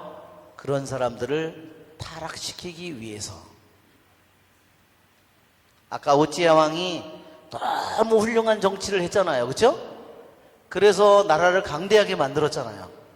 그래서 사람들이 그를 칭송할 때 그렇게 자신이 그 왕으로서 그렇게 백성을 위해서 잘 섬기고 백성들을 위해서 일을 하던, 그러다가 거기에서 악마가 거기에 어떻게 해서 영적인 생활을 영위하는 사람들을 타락으로 노염, 중상은 뭐예요? 헐뜯는 거죠. 이게 얘기할 때 남 얘기 많이 하잖아요. 그죠? 멸시, 급한 성미, 불만, 신성모독, 위선, 미움, 시기, 논쟁, 좋아하는 거, 이기심, 불순종. 이게 다 교만의 여러 가지 이름이에요. 이름만 다르지 똑같이 교만이에요, 이것도. 우리가 방해할 수 없는 것은 하나뿐이며, 내가 우리에게 가하는 폭력은 우리로 하여금 그것이 무엇인지 자백하게 만들 것이다. 만일 내가 주님 앞에서 정직하게 자신을 단죄할 수 있다면, 자신이 그냥 자신을 단죄하는 것이 아니라 주님 앞에서 주님의 말씀에 따라 정직하게 자신을 단죄한다면 악마의 모든 공격이 거미줄처럼 약하다는 것을 발견할 것이다. 그러니까 주님 앞에 자기 자신을 정직하게 인정하고 주님 앞에 자신을 겸손되이 자신의 비참한 모습을 인정하고, 그렇다면 악마의 공격은 힘을 잃어버릴 거라는 겁니다. 내가 알고 있듯이 나를 어깨에 얹고 있는 교만이 타는 말은 허영이기 때문이다. 아까 그랬죠? 허영이 어깨에 앉아 있었다 그랬죠? 어미라고. 근데 또 한 가지 다른 표현은 교만이 허영이라는 말을 타고 있다는 거예요. 허영이 받침이 되어야 교만이 그 안에서 자란다는 겁니다. 허영이라는 어미가 있는 거예요. 허영이 시작인 거죠. 아까 그랬죠? 아까 교만이 초기 단계, 중간 단계, 완전히 완성된 단계 세 개를 얘기할 때 초기 단계가 뭐예요? 허영에서 출발한다 그랬어요. 허영이 출발했는데 도착한 곳은 어디냐? 교만이라는 뜻이에요. 그러나 거룩한 겸손과 자기 비하는 어떻게 보면 나쁜 말일 수도 있어요. 자기 비하를. 이것은 뭐냐면 자기를 낮추어 자기를 아무것도 아닌 것이라고 생각하는 거예요. 왜 그렇죠? 그것은 있는 그대로의 사실이라는 겁니다. 하느님이 나에게 내가 오늘 세상을 떠난다면 내가 바랄 수 있는 건 뭐밖에 없을까요? 오직 하느님의 자비 외에는 내가 바랄 게 단 하나도 없어요. 그렇죠? 내가 뭘 잘했다 그걸 내세울 수 있을까요? 내가 인물이 잘났고 머리도 뛰어났고 내가 좋은 학교도 나왔고 그걸 내세울 수 있을까요? 왜? 나는 태어나기 전부터 뭘 내가 가지고 있었다면 그것이 내 것이라고 하겠지만 생명도 받았고 정신능력도 받았고 육신능력도 받았고 영도 받았고 모든 걸 받았는데 내 것이라고 할 게 자랑할 게 아무것도 없다는 겁니다. 그렇기 때문에 여기 자기 비하하는 말을 썼지만 자기를 낮추는 것입니다. 마치도 세례자 요한처럼 그분은 점점 커지셔야 되고 나는 점점 작아져야 된다. 그렇죠? 세례자 이 요한의 이 말씀이 해당되지 않는 사람이 어디 있겠어요? 그것을 우리말로 자기 비하는 나쁜 뜻으로 쓰인 건데 이것은 좋은 의미예요. 자기를 낮추는 겁니다. 자기 자신이 하느님 앞에 있는 자신의 참모습을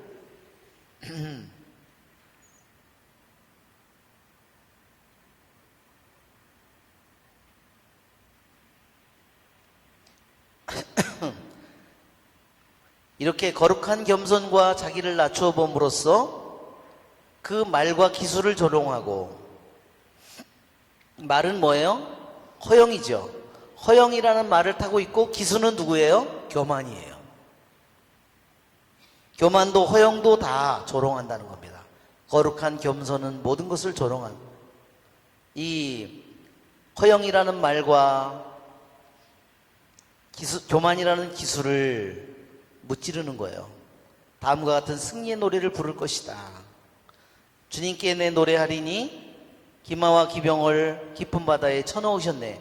이것은 탈출기 15장 1절에 한번 탈출기 15장 1절을 한번 배워보세요. 예, 정말로 우리 교부들은 놀랍습니다.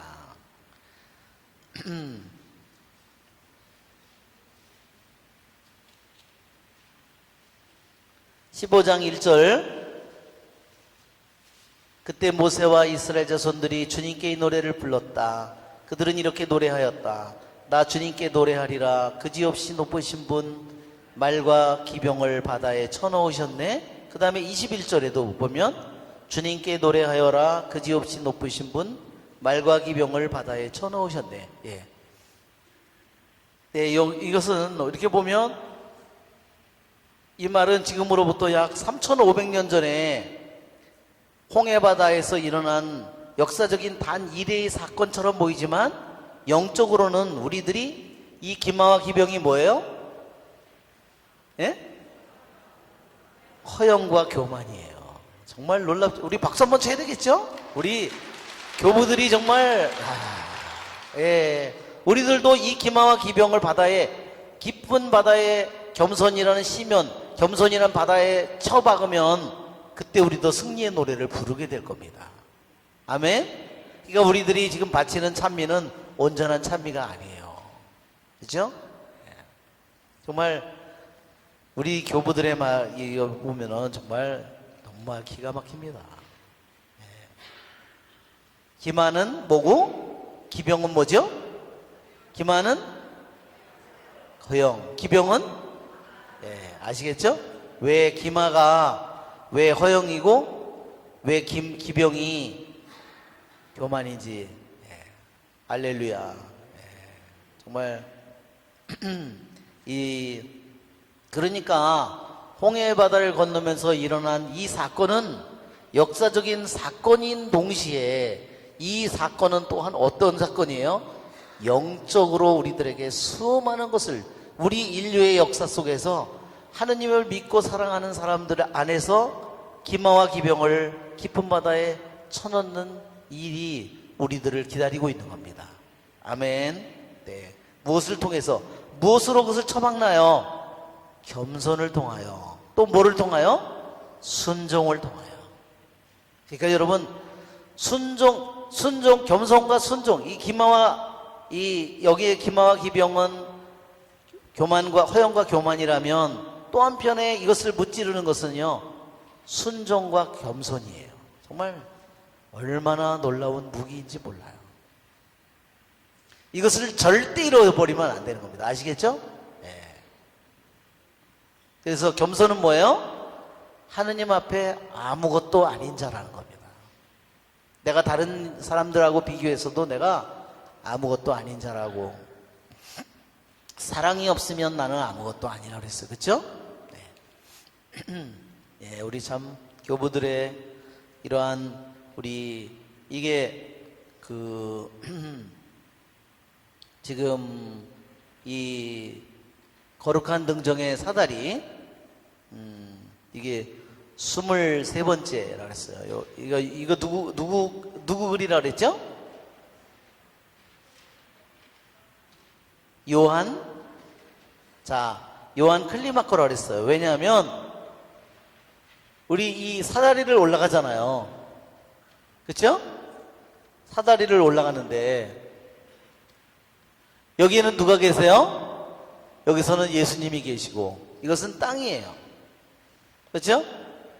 그래서 이 사다리를 올라갈 때 우리들이 왜 이 사다리가 중요한 우리들에게 이미지냐면, 이것은 야곱의 사다리를 우리에게 생각나게 하죠. 우리가 하늘과 땅이 연결된 우리들이, 하늘로 올라가는 우리들의 그러한 길을 보여주고 있는데, 이것은 이 사다리 요한 클리마코,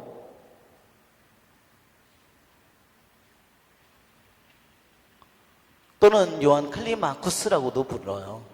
클리마쿠스 이렇게 부르는데, 여기에 클리마코. 그런데 이게 무슨 말이냐면요, 요한은 여러 가지 있잖아요. 세례자 요한이 있잖아요.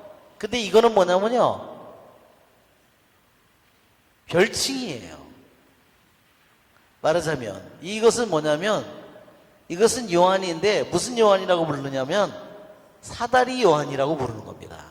이 클라이막스라는 말은, 우리 보면 클라이막스라는 말이 있죠. 절정이라고. 이게 뭐냐면요, 클라이막스가요 사다리예요. 원래는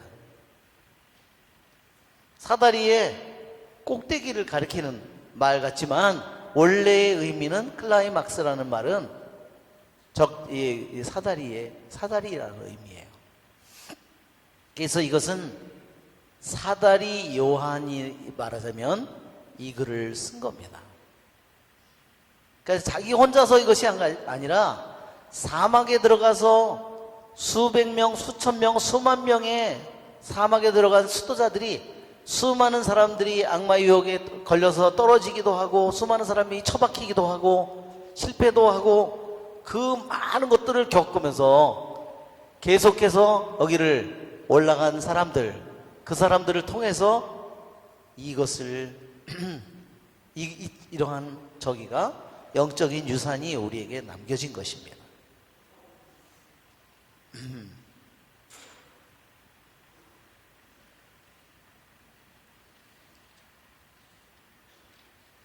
그러니까 여기에는 이 교만이라는 이 계단을 보면, 우리들이 교만이 참 싸우기 힘든 상대라는 거 여러분 이미 알고 계시죠? 왜? 단식의 모습으로도 올 수 있고, 많이 먹는 모습으로도 올 수 있고, 그렇죠? 예, 가난한 모습으로도 올 수 있고, 아주 화려한 모습으로도, 다 이게 여러 가지 모습으로 올 수 있기 때문에 상대하기가 더 어려운 그러한 적이에요. 여러 가지로 모습을 끊임없이 바꾸어서 나타나니까. 자, 이제 오늘은 우리가 다니엘에서 우리가 6장을 한번,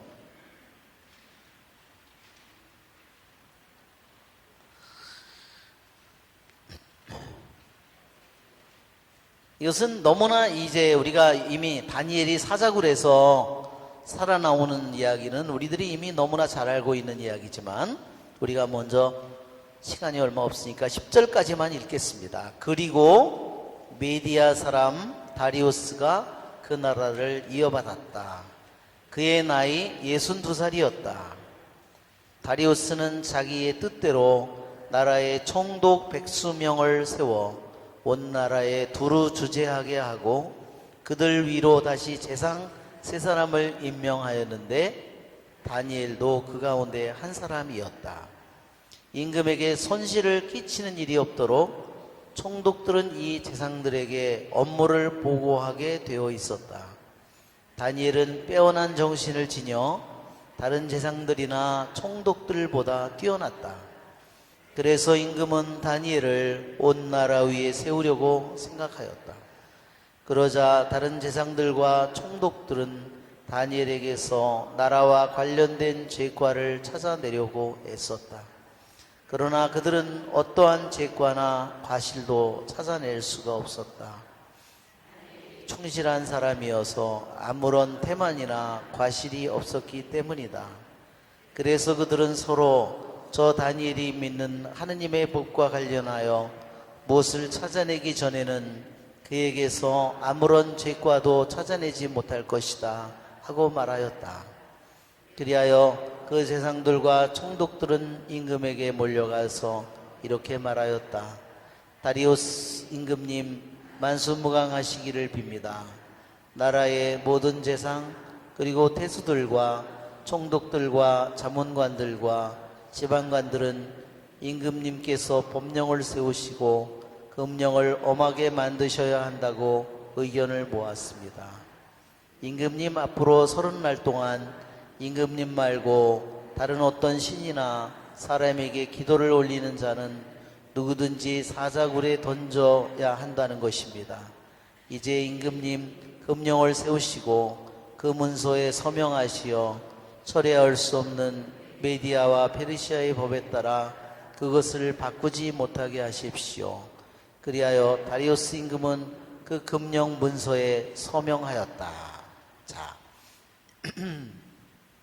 자, 이제 메디아 사람 다리우스라고 그랬어요. 우리 한번 그림을 한번 먼저 도표나 그림을 먼저 보면, 다리우스 메디아 임금 다리우스가 누군가? 자, 그림을 우리 왜 안 넘어가지?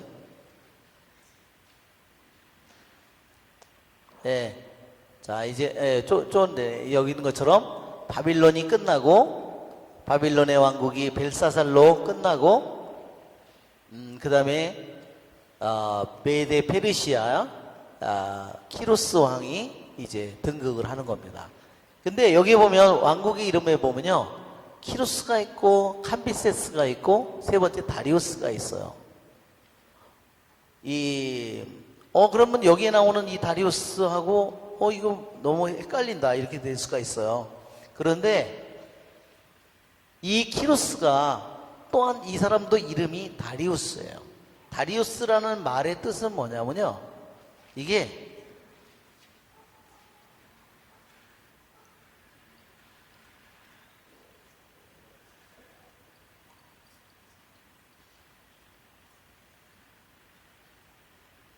다리우스라는 말 자체가요, 왕호를 쥔 자예요. 왕호를 쥔 자면 뭘까요? 왕이죠. 그러니까 임금의 이름이 뭐요? 왕호를 쥔 자. 그것을 설명하는 말이죠. 그러니까 진짜 고유명사가 아니라 다리우스는 이것이 뭐냐면 즉위식 이름이라고도 이렇게 얘기합니다. 그러니까 우리의 대왕님이 나타나셨다. 그 이름하여 왕호를 진 자라. 이렇게 하는 거죠. 무슨 소리인지 아시겠죠? 그런데 또 다른 이름은 뭐예요? 또 다른 이름은 키루스다. 근데 키루스라는 이름은요, 무슨 뜻이냐면 목자라는 뜻이에요. 자, 이 키루스라는 이름은 어디에 예언되어 있어요? 이미 이사야 예언서에 44장 또 45장에 이미 이 일이 일어나기 이전에 150년 전에 이미 이사야 예언자가, 이사야는 아예 보지도 못한 거예요. 기원전 700년 사람인데 키루스는 언제 왕이 됐어요?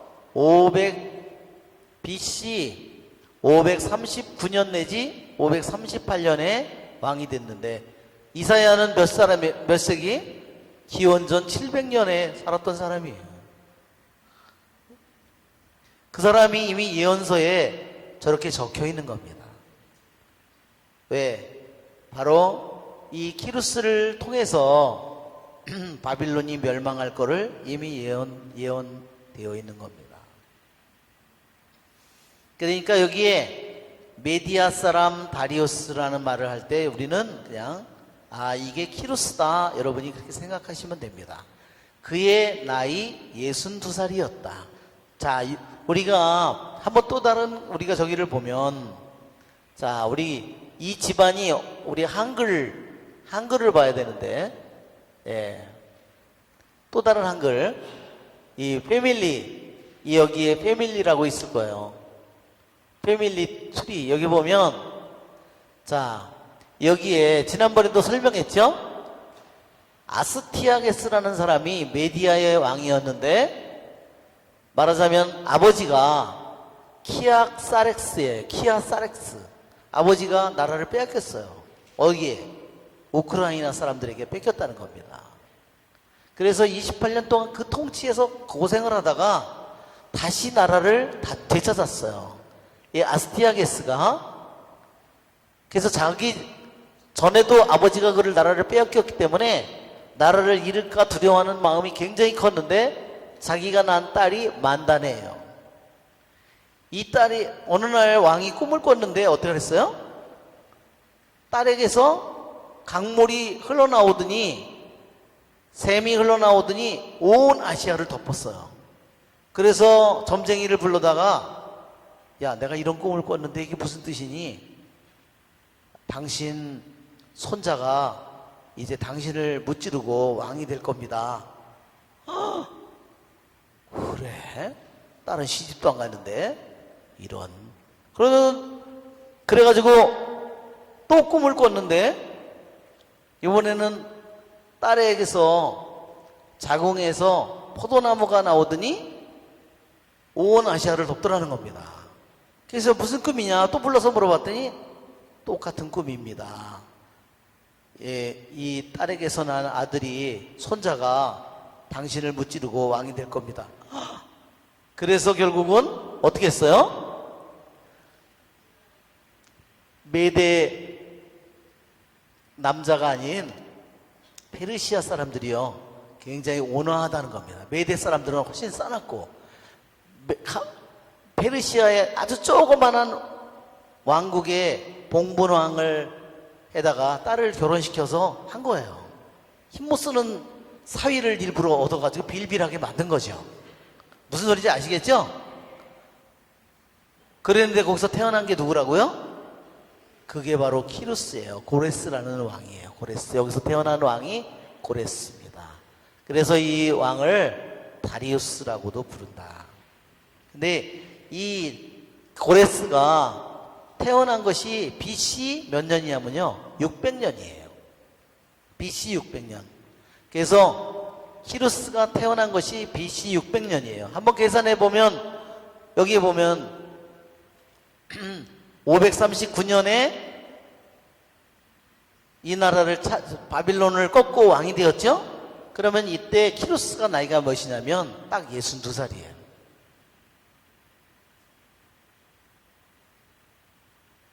그래서 여기에 있는 그래서 다리우스라는 사람은 메디아 사람이라고도 부르는 거예요. 왜? 메디아의 할아버지잖아요. 그 딸의 메디아의 딸의 그리고 그래서 손자이기 때문에 메디아 사람이라고도 불러요. 원래는 메디아와 페르시아가 다른 나라이지만 이 둘이 연합을 해서 바빌론을 말하자면 무찌른 겁니다.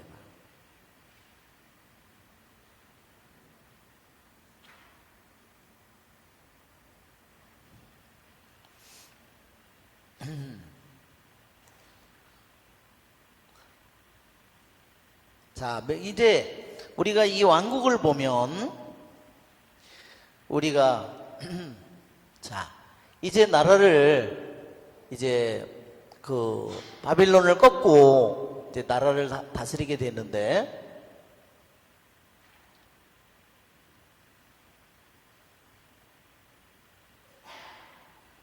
자, 이제 바빌론을 꺾고 메데 페르시아가 나라를 다스리게 됐는데, 아까도 우리 지도에 나오는 것 마냥 여기 바빌론이 여기가 원래 수도예요.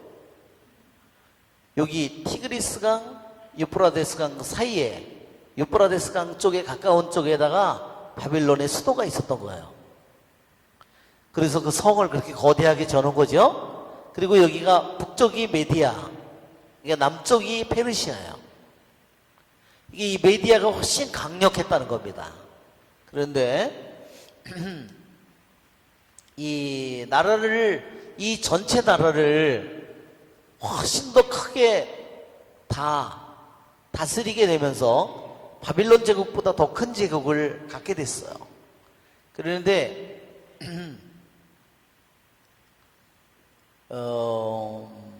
이 메디아 사람 다리우스, 다른 말로 얘기하면 키루스 왕은 이 새로운 제국을 건설했는데, 이 제국을 이렇게 광대하고 넓은 이 영토를 어떻게 다스릴까? 다스리기 위해서 그가 쓴 방법이 뭐냐면 120명의 총독을 둔 것이다. 2절, 다리우스는 자기의 뜻대로 나라에 총독 100수명을 세워 온 나라에 두루 주재하게 하고, 그들 위로 다시 재상 세 사람을 임명하였는데 다니엘도 그 가운데 한 사람이었다. 자, 자기의 이 나라에서 120개로 말하자면 주를 나눈 거예요. 120개 주로 나눠서 여기에는 총독들을 임명하고 120명의 총독이 있는 거죠. 이 위에 3명의 재상이 있었던 거예요. 그러면 한 재상이 몇 개씩? 40개 주씩을 다스리도록 했어요. 왜 그랬냐면 총독이 나라를 제대로 다스리는지 안 다스리는지, 부정을 하는지 안 하는지, 왕에게 손실을 끼치는지 반란을 일으키는지를, 그런 걸 하기 위해서 그 총독을 감시하는 사람으로 재상을 만들어 놓은 거예요. 왜냐면요, 페르시아가 부패로 가장 유명한 나라예요. 역사상. 그러니까 왜 그렇죠? 뇌물을 가져다니면 안 되는 일이 없어. 페르시아 그잖아요.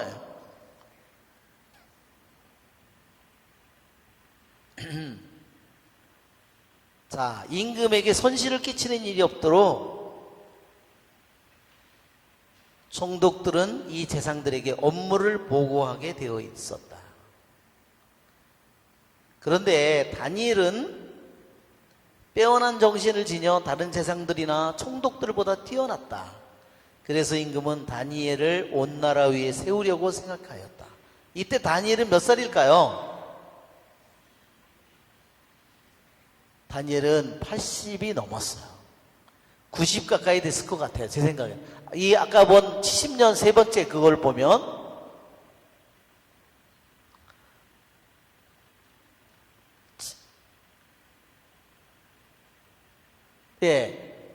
자, 605년에 네부카드네자르가 쳐들어가가지고, 이스라엘을 쳐들어가가지고 점령해서 첫 번째 귀향을 끌고 간 게 다니엘이라고 했고, 두 번째 끌고 간 게 에제키엘이라고 그랬죠?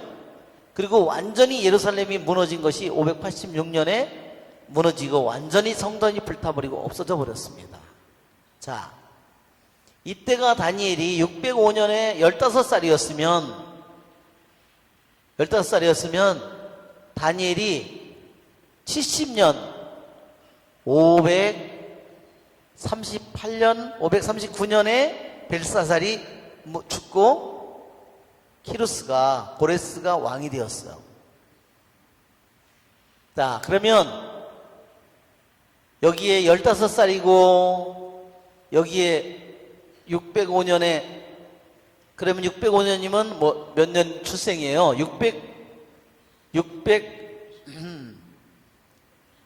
620년이죠?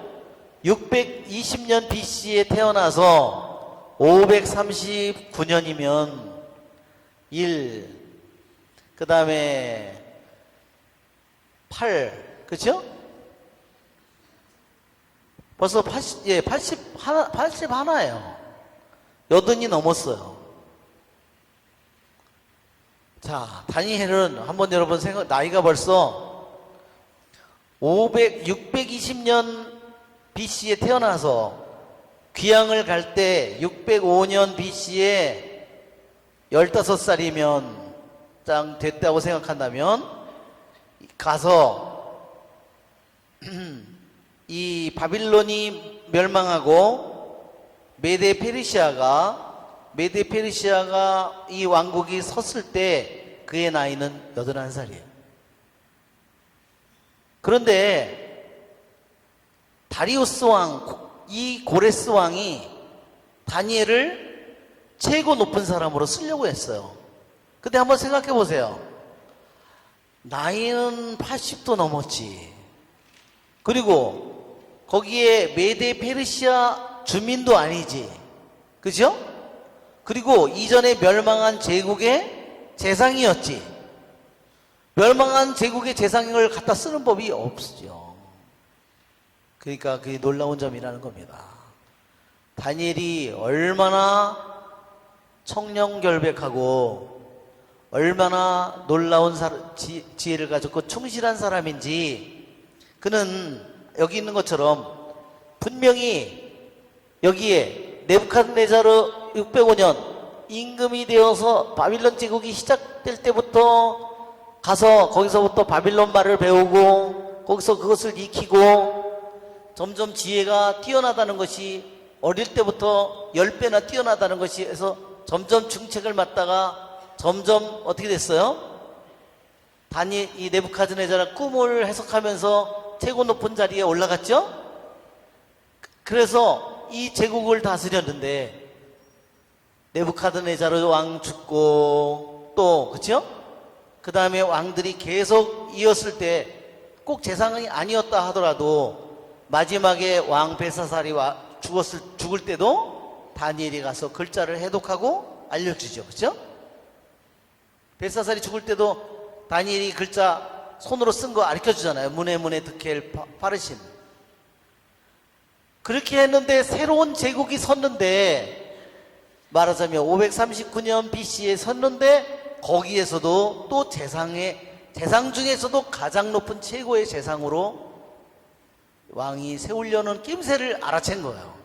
그러니까 누가 난리를 쳤을까요? 메디아 페르시아 사람, 아니 저 새끼는 우리나라 놈도 아닌데 저거를 갖다가 더군다나 귀향해서 나라도 망한 조그마한 나라에 저 늙은이를 갖다가 저번 제국에 뭘 믿고 그렇죠? 그런데도 이 다리우스 임금은 다니엘을 왜? 고레스는 어때요? 고레스는요 이미 다니엘을 통해서 전해진 예레미야 예언서나 이사야 예언서에 바로 자기 자신이 이미 예언서에 150년 전에 이미 예언서에 이스라엘의 예언서에 나와 있다는 사실을 누구를 통해서 알게 됐을까요? 다니엘을 통해서 이미 알고 있었을 겁니다. 그리고 고레스는 또한 70년이 되면 다시 이스라엘 백성이 돌아갈 거라는 예언도 분명히 알고 있었을 거예요. 이사야 44장 45장에 이미 고레스가 말하자면 기름 부음 받은 자로 이사야 44장 45장에 여러분이 가서 읽어보세요. 그러니까 다리우스는 자기 자신이 도저히 거대한 바빌론을 자기가 무너뜨리고 자기가 왕이 될 수 없었어요. 그런데 어떻게 해서 자기 자신이 왕이 되는가? 우리 이사야 44장 45장을 한번 읽어볼까요? 이사야 44장 우리도 지난번에 한번 봤지만 이사야 44장 끝에 이미요 어떻게 전쟁을 이길 건가까지도 예언이 돼 있었다는 겁니다. 왜? 난공불락의 바빌론 성을 어떻게 물리칠까?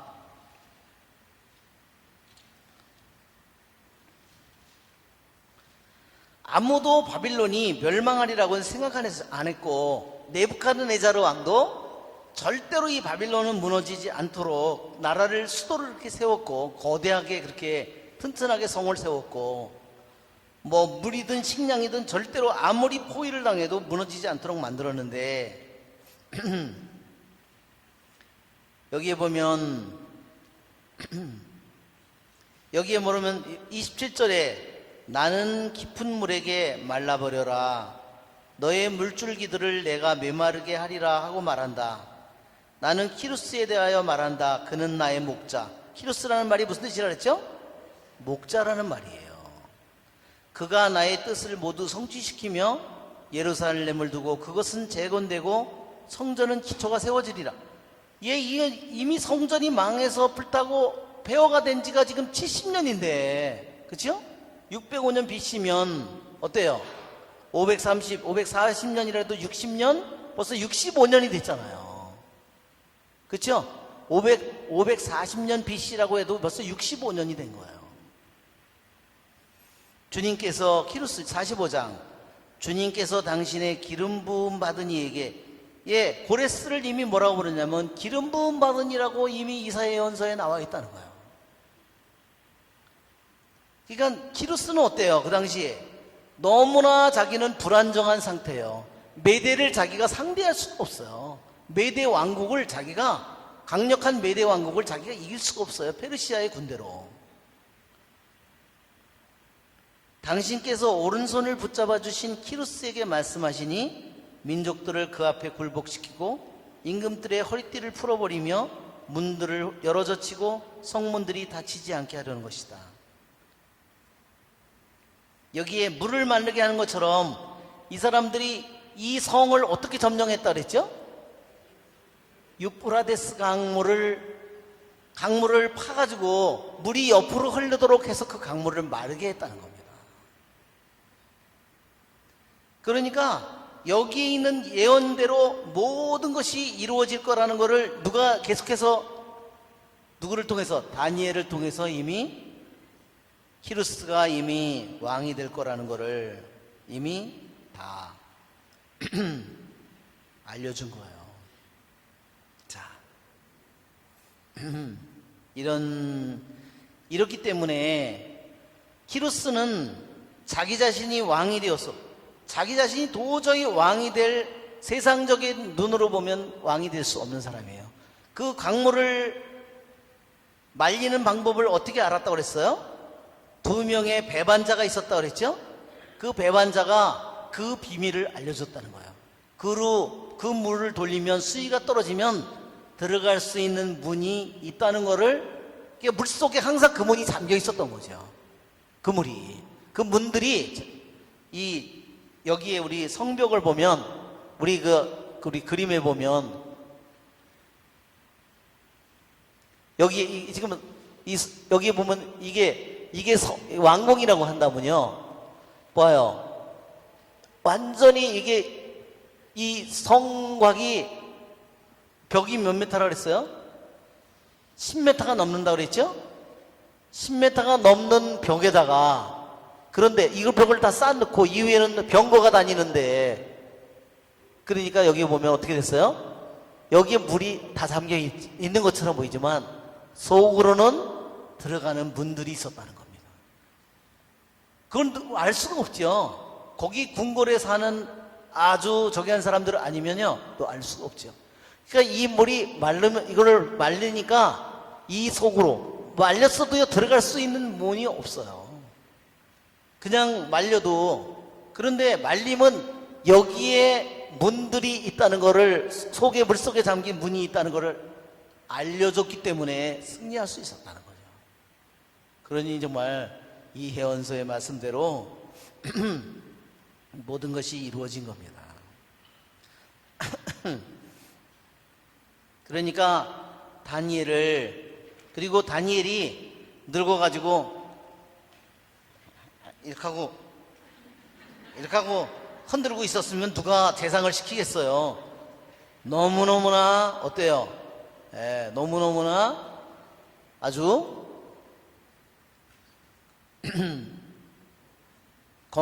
정신이 말짱하고 너무나 그의 영혼이 맑기 때문에 그에게 최고 높은 자리를 세우려고 한 거죠.